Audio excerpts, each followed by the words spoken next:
Booker Edgerson. I recall we were playing the San Diego Chargers. This is the year that the second year that we won the championship. But we played the San Diego Chargers in Buffalo. We couldn't get out of our own way. We stunk up the joint, and the Chargers beat us 20-3 or something. Then we got into the championship game, and we were playing the Chargers out in San Diego. And they thought they were going to run all over us because of the first poor performance. But I'll never forget this one.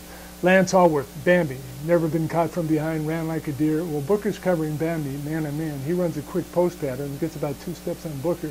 Hadel hits him with the pass, catches him in stride, and he's off to the races, running down the field to score a touchdown. Booker runs him down, catches him from behind, tackles him. Allworth is so stunned that he gets caught from behind. He fumbles the football into the end zone. Tracy and Harry Jacobs and Mike Stratton get in there. They recover the football. Well, first of all, I was not drafted. Oh, really? No, I was a free agent. Okay. And I didn't know anything about the Bills. Yeah. Coach Saban, Joe Collier, Red Miller,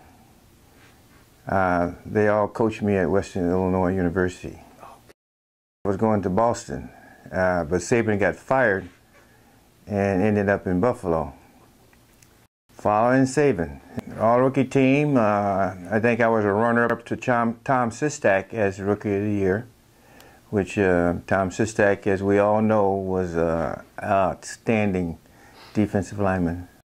You know, he basically taught me how to be a stronger person, a man of substance. There was a lot of things I didn't like about Cookie, but there was 3 times as many things that I loved about Cookie. And so we became very good friends, roommates, all that stuff. What was he like as a roommate? I mean, I see a big hulking guy who... Well, he was really something else. He and Monty Crockett and myself, we had a apartment together in my first year, my rookie year.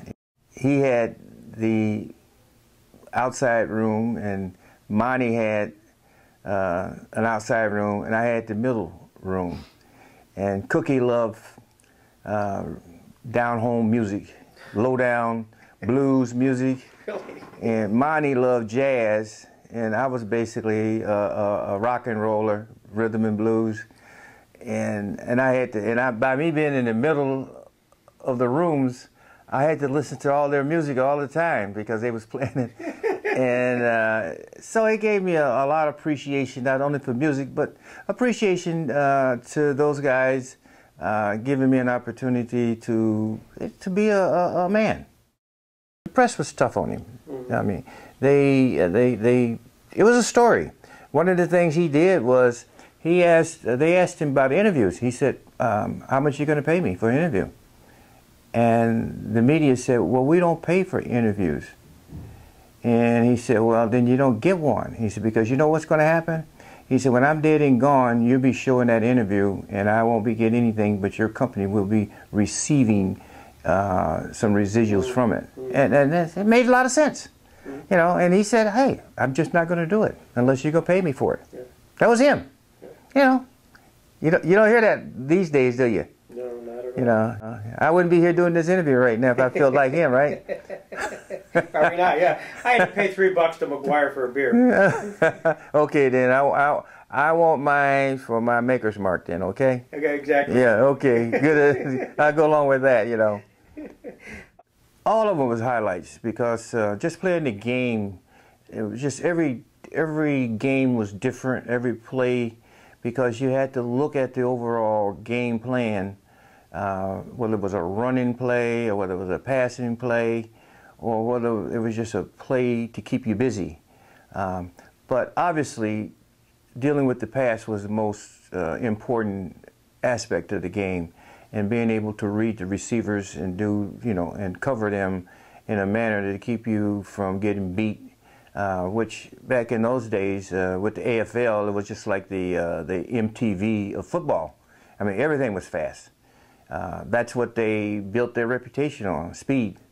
And that's what the fans like. And that's why, to me, I really, when the teams merged, I really didn't like that, because I thought that the AFL was really going to come out to be the top league anyway, because people didn't like that little slow football, 3 downs, 2 downs, and a cloud of dust. It was boring. The NFL was boring league. But being a defensive back, dealing with a lot of fast individual receivers, I mean, it made it very, very tough and very difficult. But the best thing is that we had the bump and run. Yeah. And that neutralized me as a defensive back, and I think a lot of backs as a corner, is that it neutralized the receiver. The 1969 game, you forced and returned a fumble for a deciding score in the 69 game against the Cincinnati Bengals. Played in a blizzard conditions. Very blizzard. You couldn't even see the sidelines. You couldn't see the 5-yard markers and 10-yard markers and everything. They had people coming out after every play almost, shoveling snow off to those 5 and 10-yard markers and everything, so the quarterback could see where they were.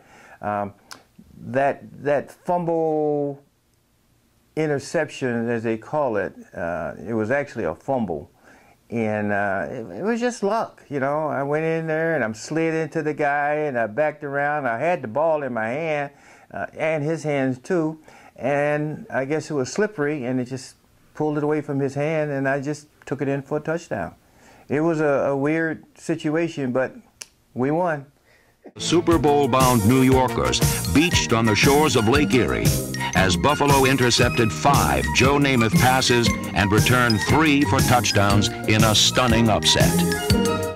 Buffalo has been, Western New York has been great, you know. It's just like my hometown, Rock Island, Illinois. Buffalo is just a big Rock Island, Illinois. There's a lot of great people here. It's a great community, and that's one of the reasons why I chose to stay here. And if helping people in the community is what I'm supposed to do, then that's what I do. And it's not that I'm doing it just to be helping people in Buffalo. It's because I believe it's my destiny to do these things. Pleasure being here for Van. You know, he's going on the wall. I don't know if they're going to put him next to my name on the wall. So maybe I do have something to say about Van. Do not put Van's name next to my name on the wall. No, just joking.